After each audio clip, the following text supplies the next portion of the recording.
जय श्री ओम नमः सिद्धेभ्यः। जय श्री ओम नमः सिद्धेभ्यः। जय श्री ओम नमः सिद्धेभ्यः।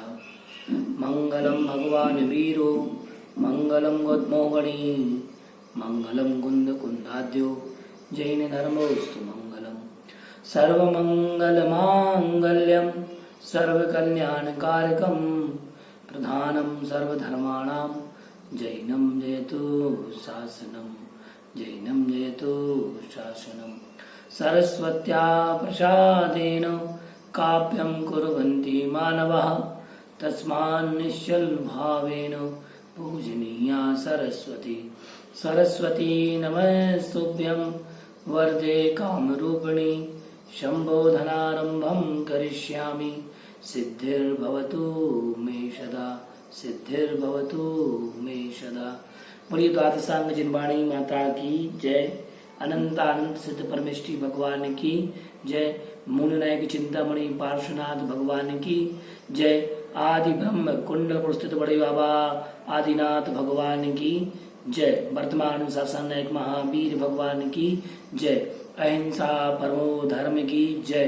संत श्रोमणि स्वादाचार्य गुरुदेव विद्यासागर जी महामुनिराज की जय। दश लक्षण महापर्व की जय। बोलिए उत्तम मार्गव धर्म की जय। बंधुओं, हमने कल उत्तम क्षमा दिवस पर कसायों में सर्वप्रथम क्रोध कसाय का परित्याग किया, उस पर विजय प्राप्त करने का आपने प्रयत्न भी किया।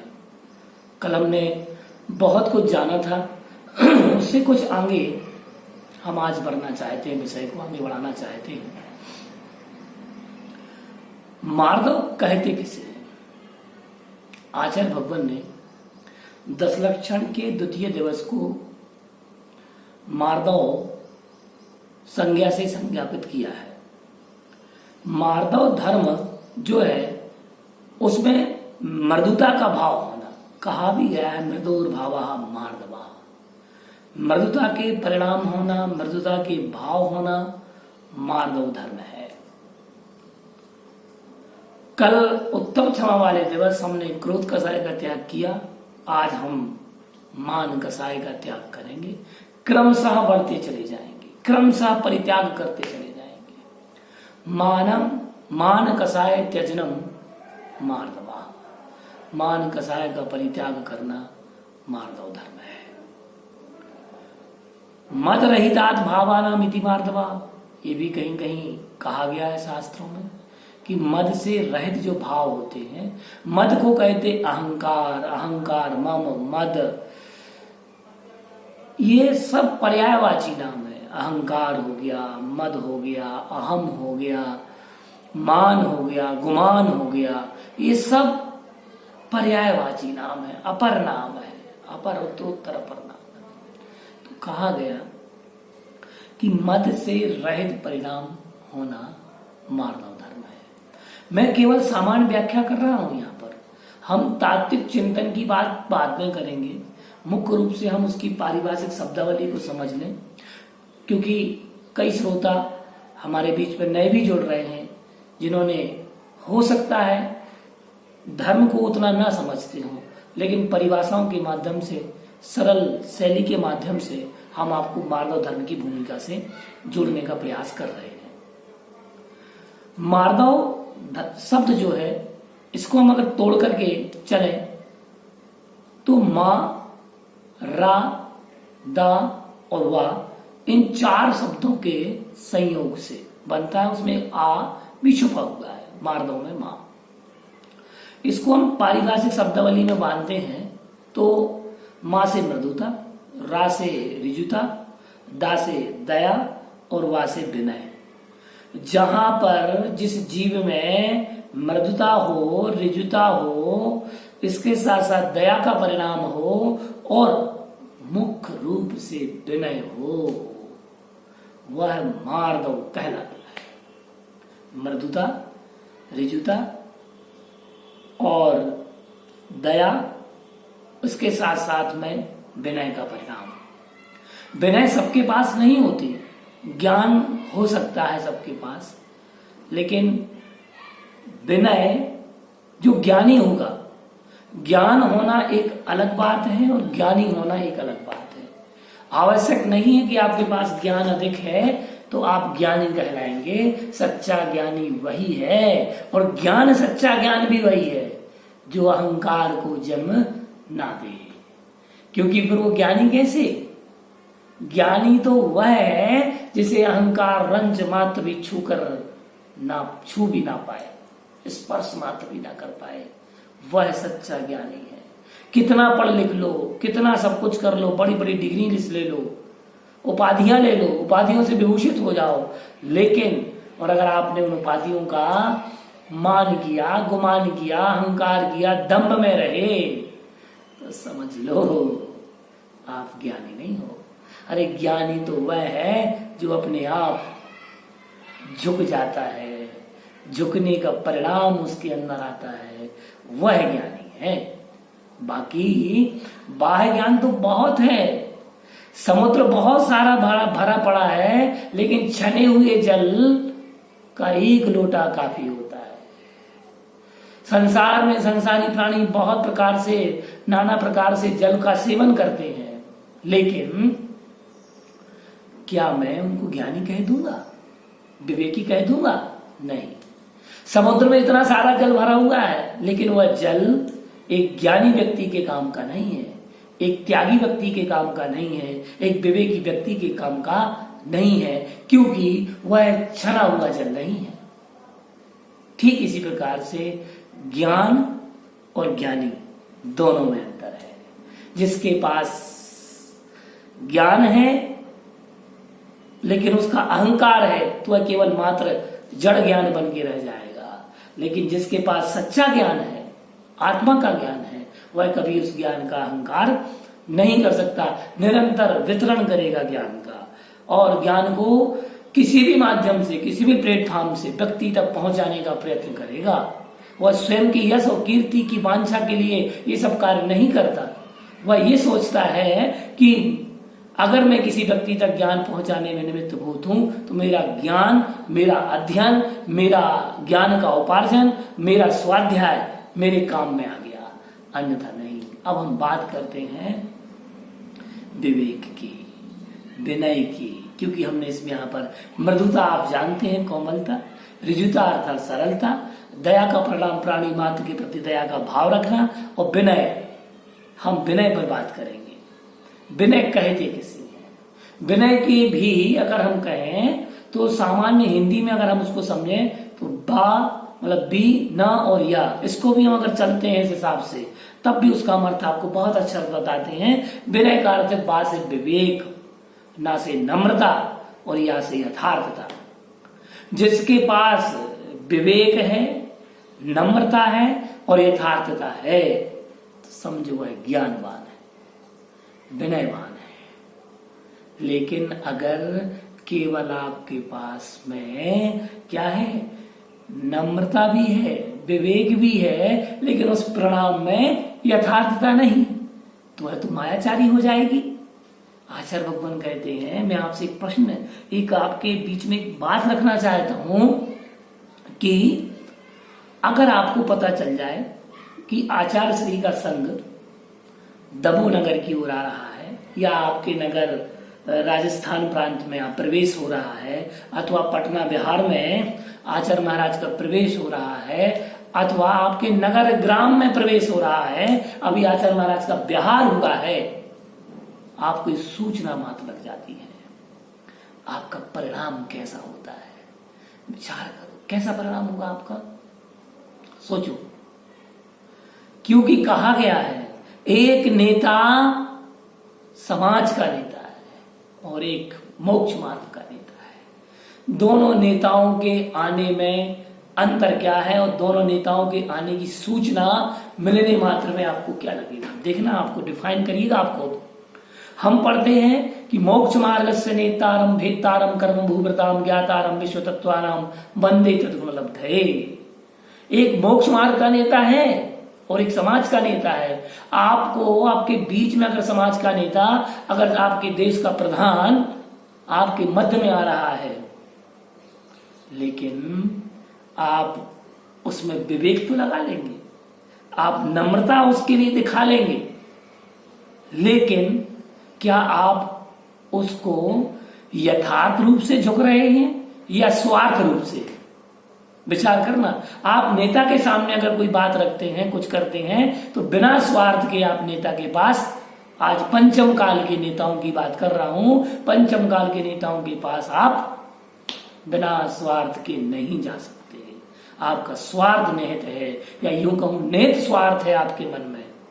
इस कारण से आप उनके सामने आप विवेक का प्रयोग करते हैं, अपने बुद्धि का कौशल का प्रयोग करते हैं, साथ में आप नम्रता भी दिखा लेते हैं, लेकिन उस प्रणाम में यथार्थता नहीं। वह यथार्थता, वह प्रणाम, वह नम्रता, विवेक आपका कब तक है? जब तक आपका काम नहीं हो गया।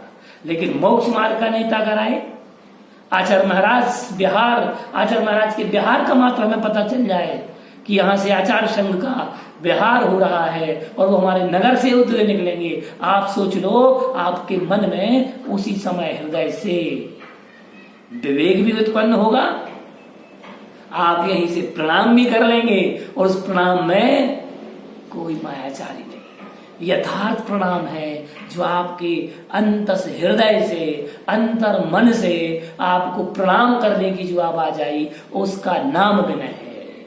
इसके अलावा कुछ भी नहीं। और मान को जीतने के लिए विनय होना आवश्यक है, क्योंकि मान विनय को नाश कर देता है। मानम विनय विनाशनो, मान विनय को विनाश कर देता है। और ये भी कहा गया है विनयम मानम विनाशनो, विनय से मान का विनाश होता है और मान से विनय का विनाश होता है।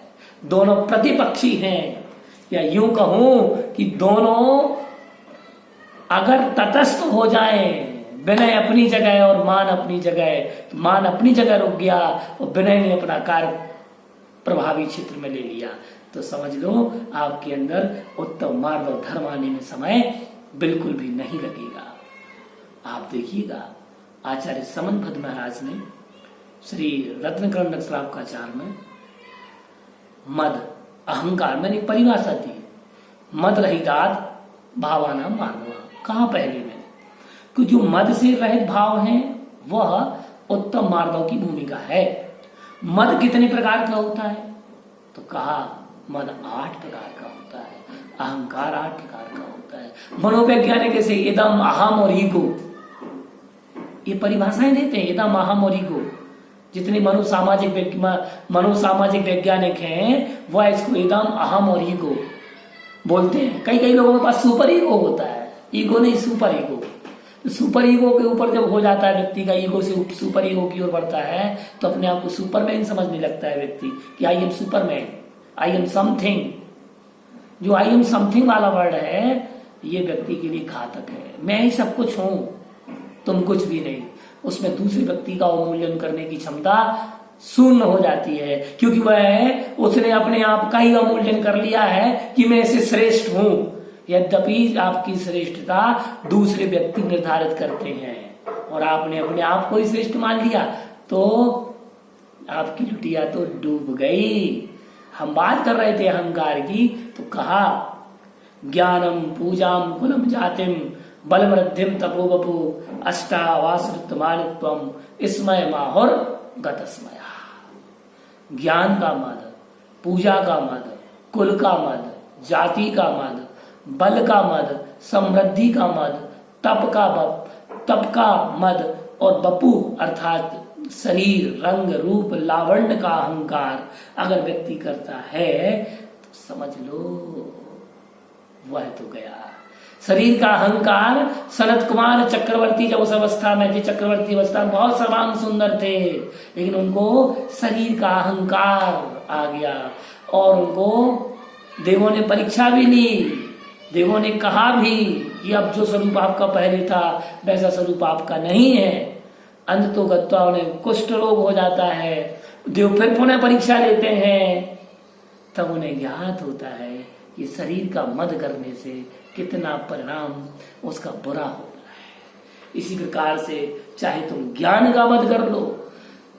संस्कृत आचार्यों ने बहुत अच्छी व्याख्या कही। अहंकार भी भयभीत होता है, उसमें भी भय संज्ञा है। अहंकार में भी, मत में भी भय संज्ञा है। संसार में अहंकार भी भयभीत रहता है। कैसे भयभीत रहता है? लोग अहंकारियों से डरते हैं और आप कह रहे हो कि अहंकार भी भयभीत है। हाँ बंधु, अहंकार भी भयभीत होता है। कैसे? तो सुनिए आप। ज्ञाने अतिरेक भयम, ज्ञान को अतिरेक का भय रहता है। किसका भय रहता है? अतिरेक का। पूजायाम च्युति भयम, अर्थात उसके लिए, प्रतिष्ठा के लिए ऐसा ना हो कि मेरी प्रतिष्ठा चली जाए, ऐसे च्युत होने का, प्रतिष्ठा से च्युत होने का, दूर होने का भय उसको सताता रहता है। फिर कहा पदे च्युति भयम, कहा पद, मेरा पद कहीं कोई छीन ना ले, कोई सत्ताधीश ना हो जाए। मैं एमएलए था, मैं सांसद था, कहीं ऐसा ना हो कि मेरी सीट कोई छीन ले। चुनावी दौर में सबसे ज्यादा आजकल पंचम काल में देखने मिलता है, सब सत्ता का, सत्ता को भी भय रहता है। ये वही सत्ता वाला भय है, क्योंकि राजनीति की चाशनी जो चाटे एक बार, दिन रात सोचत रहत है जीत हो या हार। जीतेगा तब भी सोचेगा किसने मेरे को वोट दिया, किसने नहीं दिया। हारेगा तब भी सोचेगा कि अरे यार किसने वोट नहीं दिया मेरे को। ये पदच्युति का भय है, कोई सीट ना ले ले, मेरी सत्ता कोई छीन ना ले। उसको भी अहंकार था, उसको भी जाने का भय लगा रहता है। फिर आचार्य भगवान ने कहा कि कुले कलंकम भयम, कुल में कलंक लगने का भय रहता है। रावण के कुल में कलंक लग गया, कुले कलंकम भयम, क्या बात है। जाति अकीर्ति भयम, जाति में अकीर्ति का भय रहता है, उसमें भी अपयश होने का भय रहता है। मैं श्रेष्ठ जाति का हूं, कहीं ऐसा ना हो अपयश लग जाए। जिसे कई लोग कहते ना कि मैं बहुत उच्च कुलीन हूं, उच्च जाति का हूं, आदि आदि बहुत कुछ बोलते हैं। लेकिन जब उसके ही घर में कोई कुल कलंकी जन्म ले लेता है तो उसे उसका भी भय रहता है। कहीं संतान के निमित्त से, कहीं पत्नी के निमित्त से, कहीं परिजनों के निमित्त से मेरे जाति में कोई दोष ना लग जाए, वर्ण संकरी ना हो जाए। विचार कर लो, जाति का अहंकार भी तुम्हें घातक होगा। जाति अकीर्ति भयम, बले रिपु भयम, बल के लिए शत्रुओं का भय। बाली के लिए, रावण के लिए अहंकार हो गया कि मेरे समान कोई बलशाली नहीं, लेकिन बाली ने रावण के अहंकार को चूर चूर कर दिया। 6 माह तक रावण को अपनी कांख में दबा करके रख दिया। वाह, क्या बल का अहंकार था, सब चूर चूर। उसके लिए भी शत्रु का भय रहता है। कब कौन तुम्हारे बल को क्या कर दे, छीन कर दे। अपनी शक्ति के सामने, शक्ति के प्रभाव से तुम्हारा बल छीन हो जाता है। विचार कर लो। फिर कहा कि धने चोर भयम, धन के लिए चोरी का भय रहता है।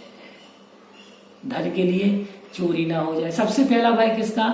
सुरक्षा करने का, पहले कमाने का भय, फिर उसको सुरक्षित करने का भय, फिर उससे ज्यादा भय रहता है खर्च करने का कि कोई व्यक्ति मेरे धन को खर्च ना कर दे। ये भी धन के पीछे भय लगा रहता है व्यक्ति के लिए कि मैं पहले कमाने का भय, अरे यार मैं पैसा कमा पाऊंगा नहीं कमा पाऊंगा, घर में लोग क्या बोलेंगे, एक भय। दूसरा भय किसका? अब कमा लिया, अर्जन कर लिया, उसको सुरक्षित रखने का भय। चलो सुरक्षित रख दिया, कोई खर्च ना कर दे, मैं घर से बाहर जाऊं कोई खर्च कर दे तो उसका भय। तो धन के लिए भी, धन के इसलिए कहते धन का अहंकार मत करो, सब चला जाएगा। या तो चोर ले जाएंगे, या उसको दान कर दो तब उपयोगिता है, या अग्नि में जल जाएगा। ये सब स्थितियां, अवस्थाएं हैं।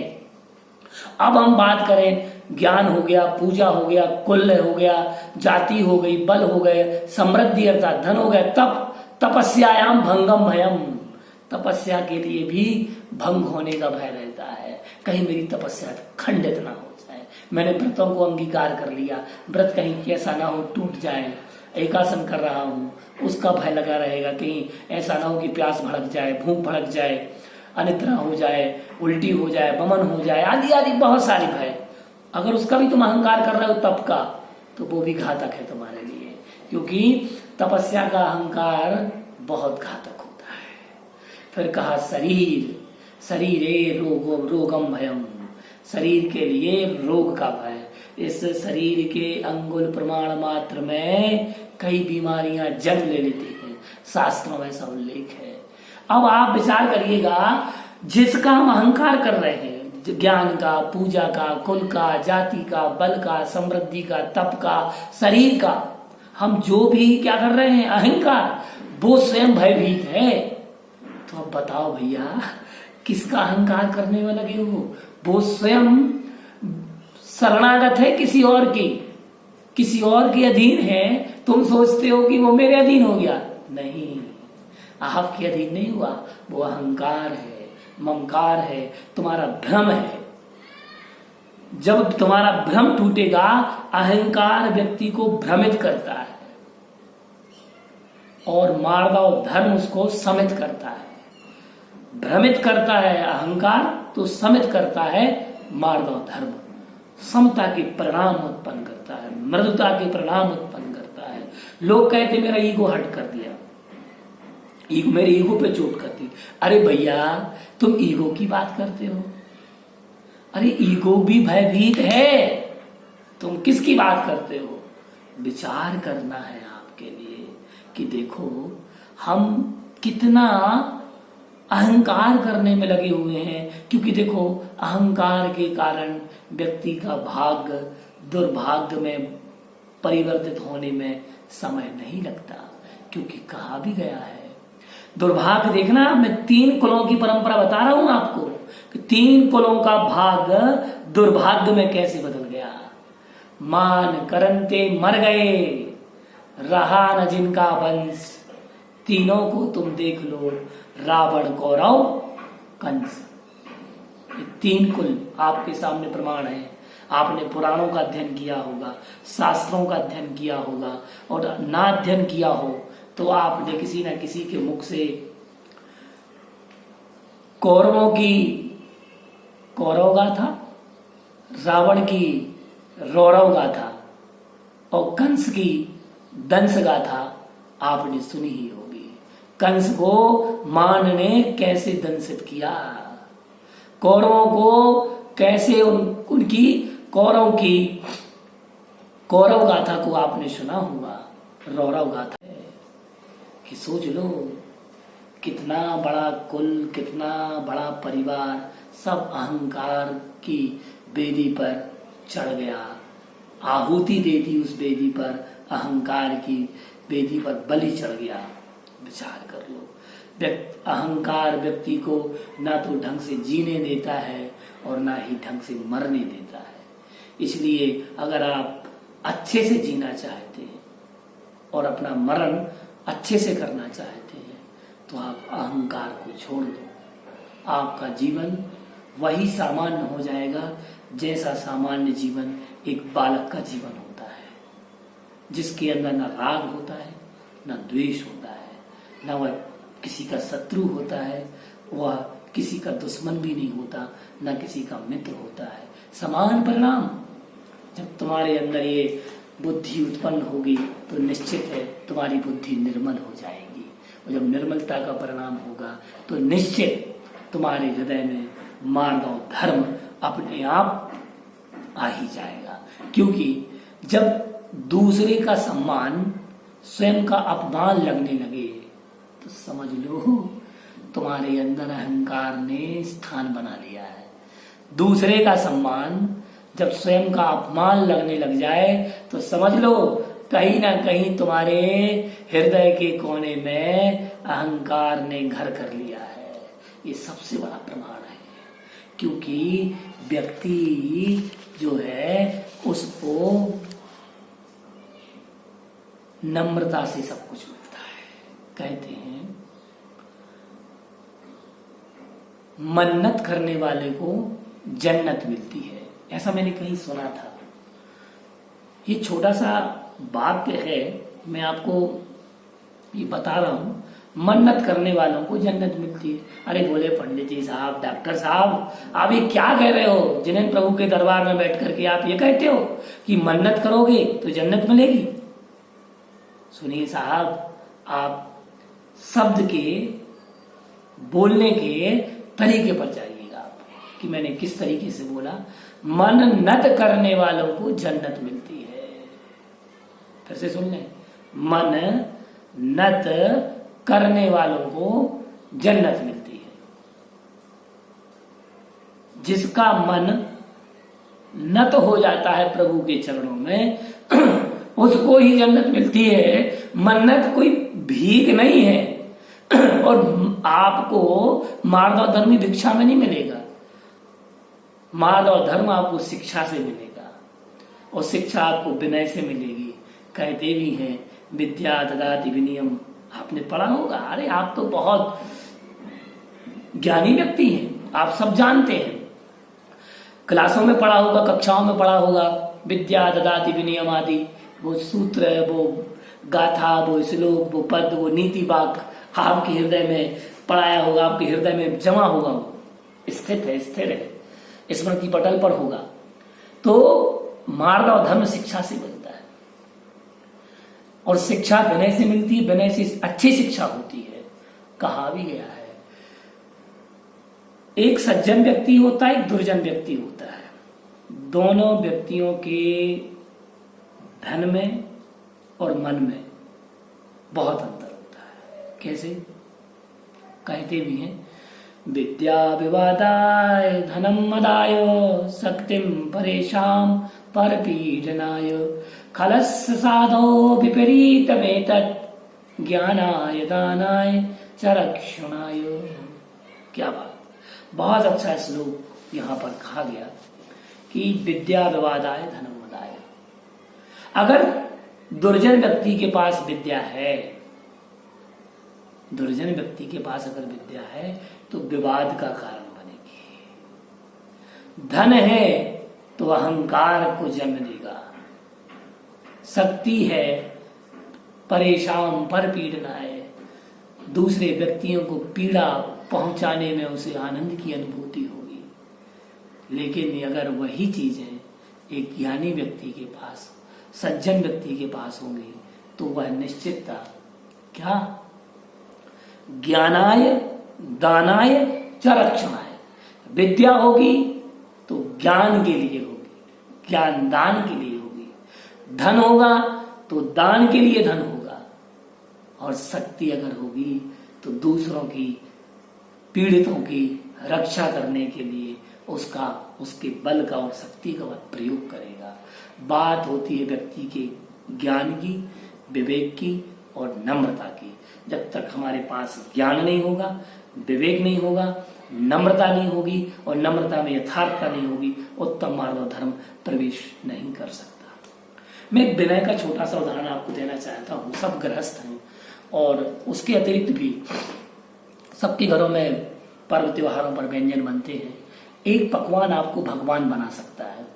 मैं हमेशा इस बात को, जहां भी जाता हूं, मैं इस बात को हमेशा बोलता हूं कि एक पकवान आपको भगवान बना सकता है। कैसे? आपको मालूम होगा विनय जो है 4 प्रकार की, ज्ञान, दर्शन, चारित्रोपचारा। ज्ञान विनय, दर्शन विनय, चारित्र विनय और उपचार विनय। ये विनय के 4 भेद कहे शास्त्रों में।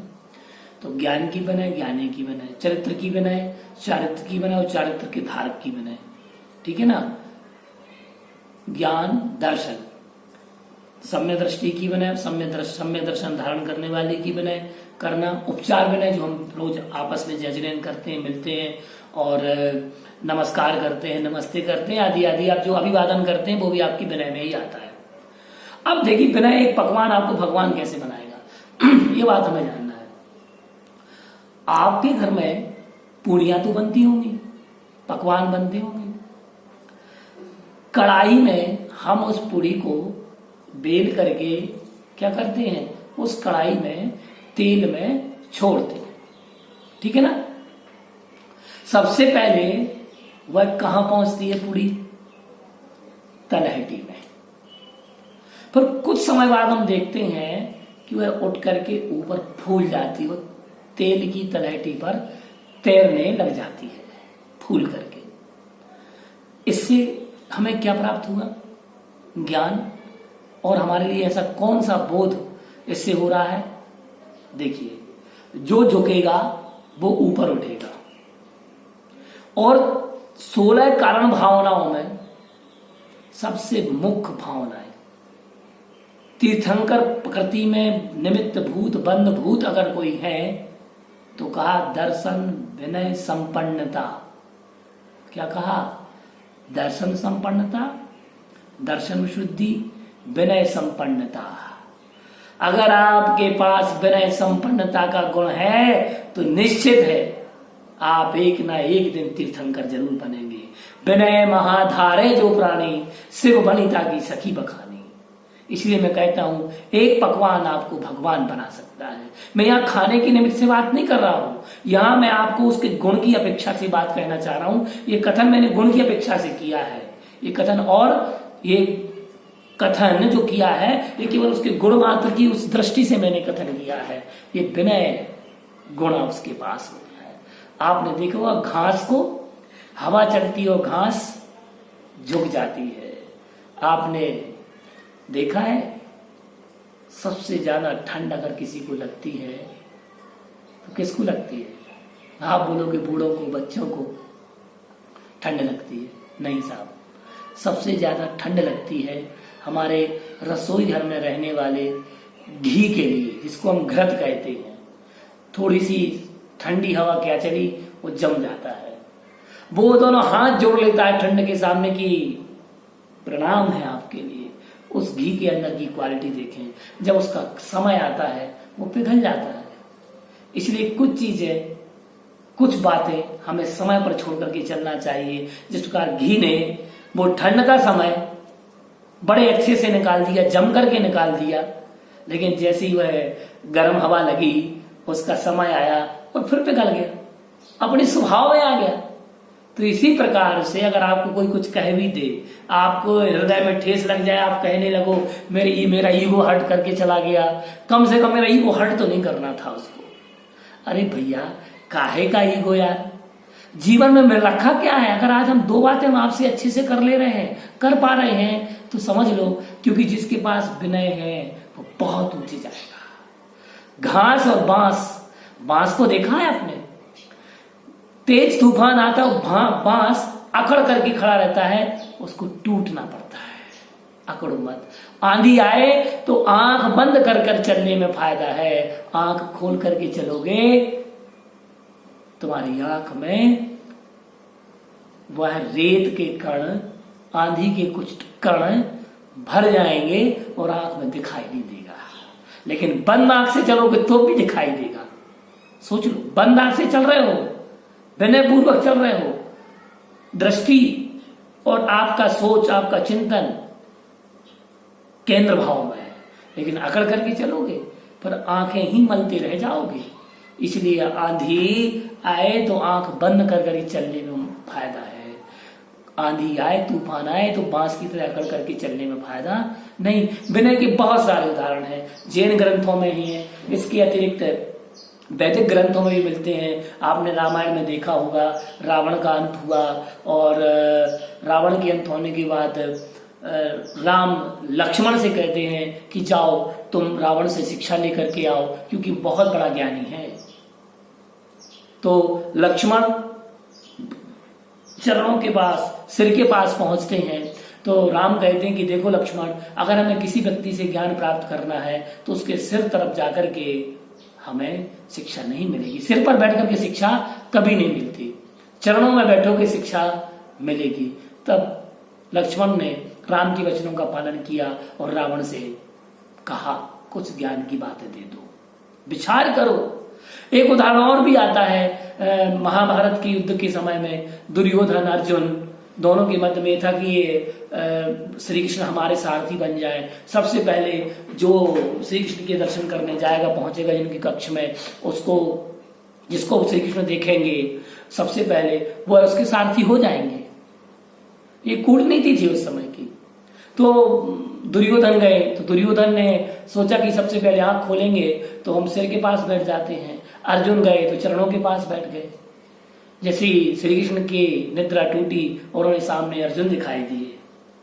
तो सोच लो बिना से कितना बड़ा सारथी मिल सकता है आपको, जो आपको सत्य धर्म की जय और जय घोष कराने में निमित्त भूत बन जाए, और सत्य धर्म का उद्घाटन करने में निमित्त भूत बन जाए, और पापियों का अंत करने में भी वह निमित्त भूत बन जाए, और पापों का अंत करने में निमित्त भूत बन जाए। विनय ही एक ऐसा गुण है जो समूल पापों को नष्ट करने में निमित्त भूत है। क्योंकि कहा विनय महाधारे जो पुराने शिव वनिता की सखी बखानी।